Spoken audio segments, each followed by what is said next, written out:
Shalom saudara-saudara yang dikasih Tuhan. Salam berjumpa dengan saya, Pendeta Desnan Malau. Kali ini saya akan memberikan seri pembinaan untuk kita semuanya dengan satu tema Alkitab dan homoseksual. Saya rindu sekali membagikan apa yang saya dapatkan lewat pembacaan-pembacaan dan sharing-sharing studi yang saya ikuti selama ini, yang saya tempuh selama ini.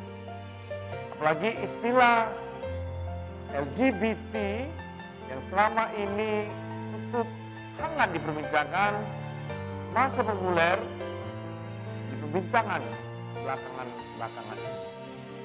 LGBT itu lesbian, gay, bisex, dan transgender. Adapun definisi formal istilah-istilah ini beragam, Bapak Ibu Saudara. Tetapi secara sederhana istilah lesbian adalah wanita yang memiliki ketertarikan romantis dan seksual dengan wanita lain. Jika ini terjadi pada pria, maka disebutlah dengan gay. Keduanya secara umum disebut sebagai homoseksual. Sedangkan bisex adalah orang yang dapat tertarik baik kepada lawan jenisnya maupun kepada sesama jenisnya. Sedangkan transgender adalah orang yang identitas seksualnya secara fisik tidak sama dengan identitas diri di dalamnya.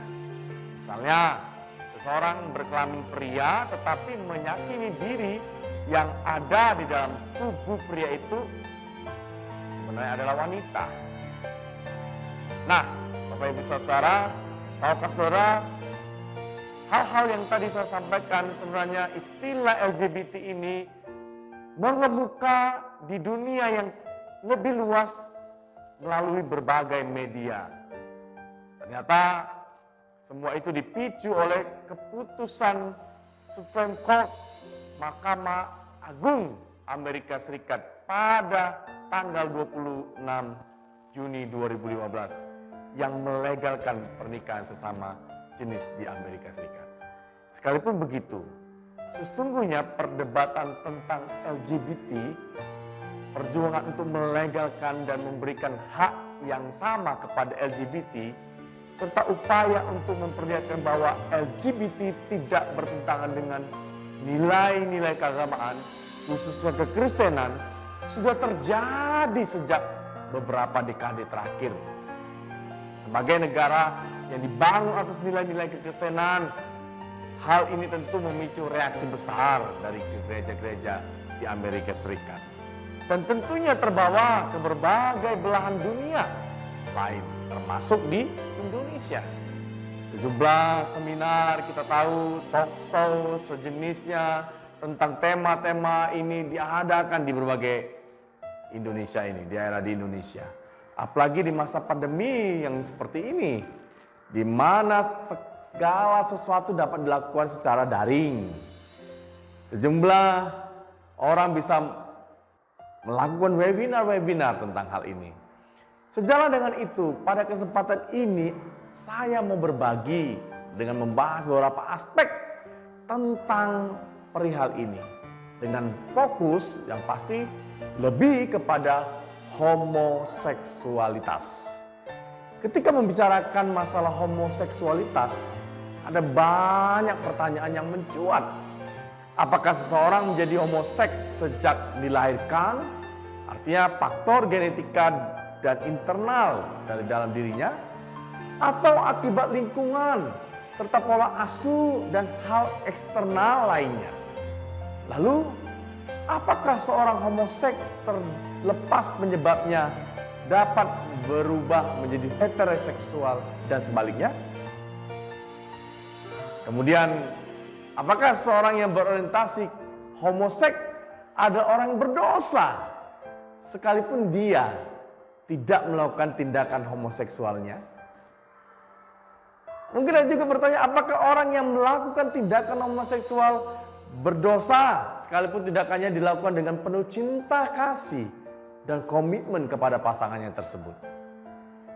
Nah, kemudian ada juga pertanyaan, bagaimana sikap keluarga, bagaimana sikap gereja, atau kita secara pribadi ketika orang yang kita kenal menyatakan dirinya memiliki orientasi seksual yang berbeda, Bapak Ibu. Dan sikap apakah yang seharusnya diambil oleh seseorang yang merupakan Kristen tetapi memiliki orientasi seksual yang berbeda. Dan juga ada banyak pertanyaan-pertanyaan lainnya yang muncul. Saudara, pertanyaan-pertanyaan tadi tidak selalu mudah semua bisa dijawab. Dan sebagian masih mengundang perdebatan yang sangat sengit. Namun sebagai orang Kristen, kita perlu setidaknya memperhatikan 3 hal. Yang pertama, perlu dibuat perbedaan antara orang yang menyatakan diri sebagai seorang homoseks tetapi tidak melakukan tindakan homoseksual dengan orang yang melakukan tindakan homoseksual. Harus dibedakan. Yang kedua, orang-orang yang mengalami pergumulan seksual seperti ini bukan orang yang harus disingkirkan dan menjadi warga kelas 2. Tetapi justru sebaliknya, mereka perlu menerima kasih kita dan kasih karunia Allah dalam menjalani pergumulan itu. Yang ketiga, Bapak Ibu Saudara, dalam semua jawaban atas diskusi yang ada, orang percaya harus mendasarkan diri pada apa yang diajarkan Alkitab tentang seksualitas, tentang kekudusan, dan tentang ketaatan. Karena Alkitab adalah firman Allah yang harus kita ikuti betapapun sulitnya. Karena ada Roh Kudus yang menolong kita sebenarnya menerapkan firman itu. Kita harus berusaha berjuang melakukan firman itu. Nah, karena itu dalam mendiskusikan topik ini kita harus melakukannya dengan kebenaran, tetapi tetap dalam lingkup kasih itu. Saudara yang dikasihi Tuhan, berbekal hal tersebut tadi, apa sesungguhnya yang bisa kita dapatkan dari Alkitab tentang hal ini? Jelas bahwa Alkitab bukan buku tentang homoseksualitas, tetapi ada sejumlah perikop utama dan ada sejumlah ayat yang menggambarkan berbagai hal yang bersangkut paut dengan seksualitas, termasuk homoseksualitas. Mengingat betapa pentingnya Alkitab dalam diskusi di tengah orang-orang percaya tentang hal ini, tidak heran baik pihak yang pro maupun yang kontra terhadap homoseksualitas tersebut menggunakan ayat-ayat Alkitab yang sama untuk mendukung pandangan-pandangannya. Karena secara historis, berdasarkan penafsiran firman Tuhan, gereja sebenarnya menolak homoseksualitas. Maka kita pihak yang mendukung homoseksualitas seringkali harus merevisi penafsiran tradisional yang selama ini dipegang oleh gereja-gereja tradisional itu. Nah, oleh karena itu kita akan melihat sejumlah perikop yang sering diperdebatkan, ya, antara yang pro dan kontra. Kali ini sengaja saya mengambil 2 setiap perjanjian lama dan perjanjian baru, yang mewakili perjanjian lama dan mewakili perjanjian baru. Yang pertama kita akan melihat kitab Kejadian pada pasal 1 sampai dengan pasal yang kedua. Perikop ini memperlihatkan desain Allah atas pernikahan yang membutuhkan 1 pria dan 1 wanita. Bukan 2 pria atau 2 wanita atau model yang lainnya.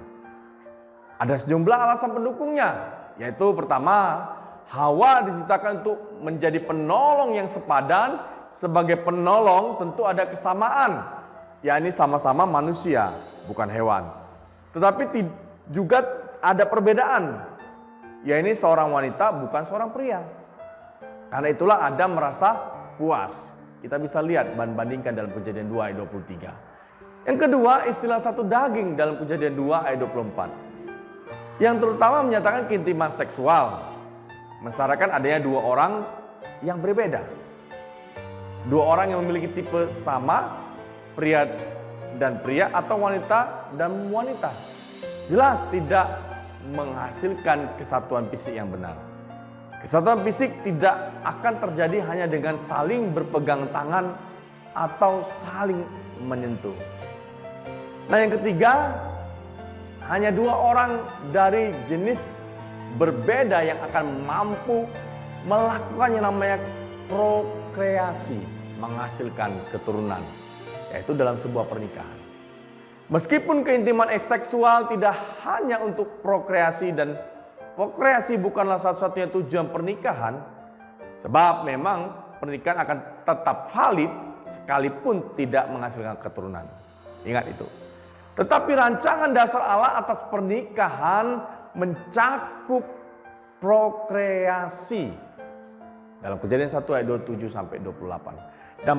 Dan prokreasi tidak akan mungkin terjadi dari sebuah hubungan homoseksual atau sejenis.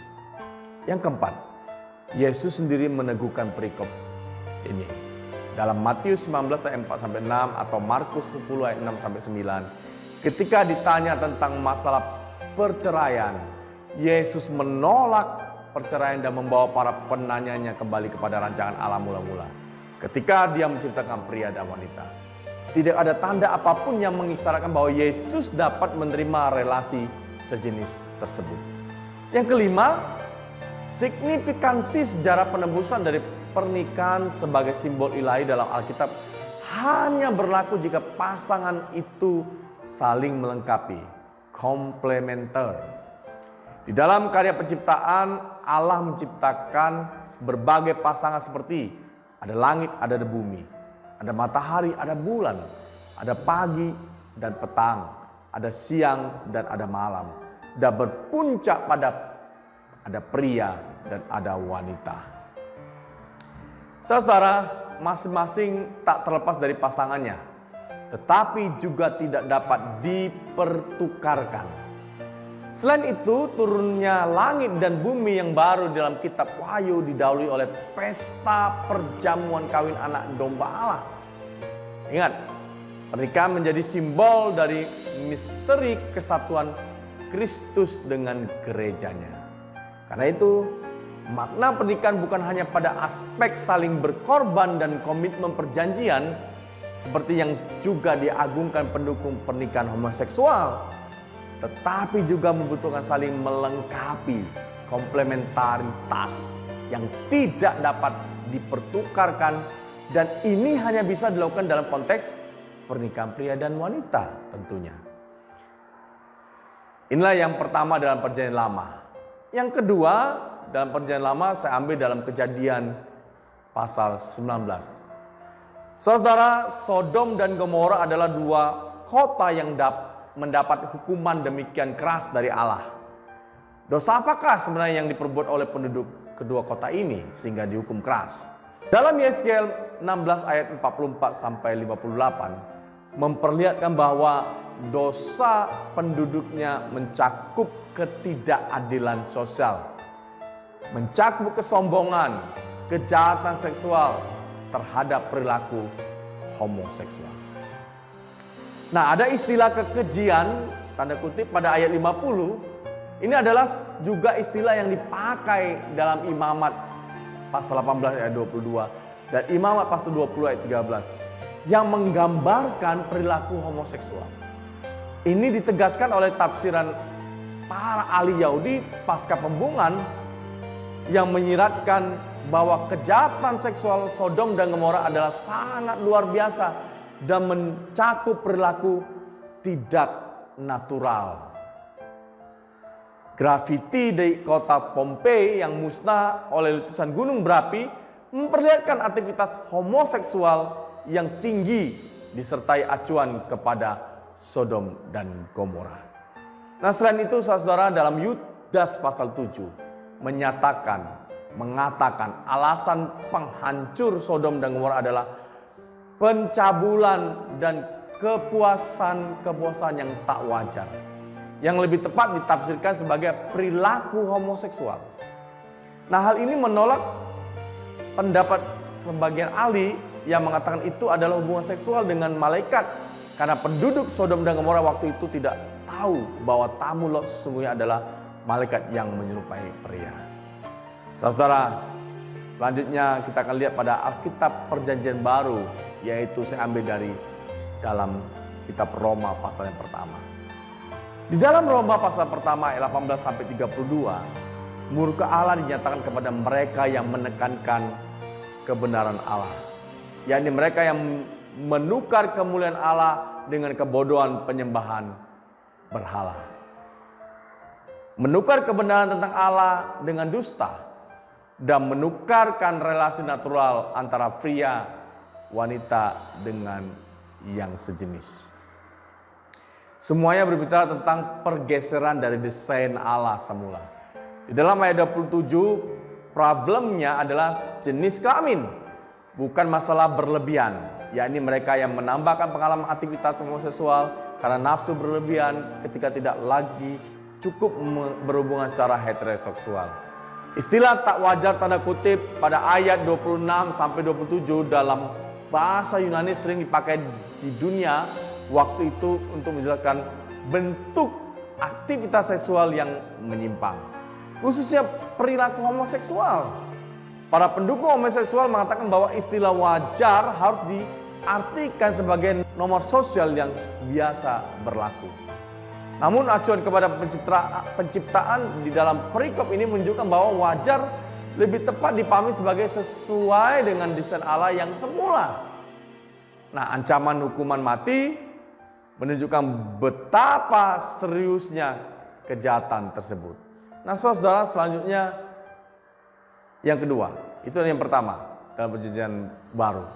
Dalam perjanjian baru yang kedua saya ambil dalam 1 Korintus 6 dan 1 Timotius 1. Saudara, sebagian orang menafsirkan ulang istilah arsenokoitai atau pemburit dalam 1 Korintus 6 ayat 10 atau 1 Timotius 1 ayat 10 sebagai tindakan homoseksual yang eksploitatif atau hubungan seksual pria dewasa dengan anak laki-laki atau pelacuran homoseks, atau bahkan adalah sebutan bagi orang yang kelihatan feminim atau dikuasai oleh nafsu. Namun istilah ini yang adalah gabungan dari kata arsen pria dan koite ranjang tidak ditemukan dalam literatur Yunani sebelum Paulus. Istilah itu ditemukan dalam terjemahan bahasa Yunani dari Perjanjian Lama seperti di Imamat pasal 18 ayat 22 dan pasal 20 ayat 13 yang di atas tadi. Sebagai orang terdidik dalam Taurat para nabi, wajar sekali jika Paulus mengacu ke Imamat dan mengartikan istilah tersebut memang sebagai orang yang melakukan tindakan homoseksual serta secara luas terhadap antara sejenis yang mengaku berhubungan dengan penuh cinta kasih dan komitmen. Ya, termasuk antara sejenis yang mengaku berhubungan dengan penuh cinta kasih dan komitmen itu. Nah, saudara, selanjutnya apa yang dimaksud dengan banci dalam 1 Korintus 6 ayat 10? Istilah ini bisa mencakup dan mengacu kepada seorang yang keperempuan-puanan. Tetapi pastilah yang dimaksudkan Paulus lebih sulit daripada itu karena hukumnya demikian serius. Hukumannya demikian serius. Apalagi ditaruh di antara orang berzina dengan orang pemburit. Pastilah mencakup tindakan seksual yang sangat serius. Nah, istilah banci juga bisa berarti seseorang yang menyerah atau fasik untuk disentuh. Melihat dari konteks 1 Korintus 6 ayat 19-20 ini, bisa ditafsirkan bahwa banci termasuk juga orang yang berperan pasif dalam aktivitas homoseksual. Sedangkan pemburit adalah yang secara lebih aktif dalam tindakan homoseksual. Saudara yang dikasihi Tuhan, demikian uraian saya tentang hal ini. Dan akhirnya saya tutup dengan sebuah kesimpulan. Jadi yang pertama, ingat, bahwa sebenarnya ada sejumlah perikop yang menyinggung masalah ini. Namun dari beberapa bagian yang telah ditinjau, jelas bahwa firman Tuhan menilai tindakan homoseksual sebagai tindakan yang salah dan amat serius, baik di Perjanjian Lama maupun di Perjanjian Baru. Sekalipun ada sejumlah orang yang mencoba menafsirkan ulang ayat-ayat tersebut. Maka dari itu yang kedua, saudara, sebagai orang percaya kita harus bisa menerima apa yang firman Tuhan katakan dengan cukup jelas dan tidak mencoba menafsir ulang secara akrobatik untuk membenarkan apa yang menjadi tuntutan zaman ini. Kiranya seri pembinaan tentang LGBT ini bisa menjadi berkat bagi kita semua. Dan kiranya kita terus meminta Roh Kudus menolong kita memahami firman Tuhan dengan benar. Khususnya di masa-masa kita sekarang mengenang kemenangan Kristus atas maut lewat kebangkitannya. Kiranya Tuhan memberkati kita semuanya. Salam.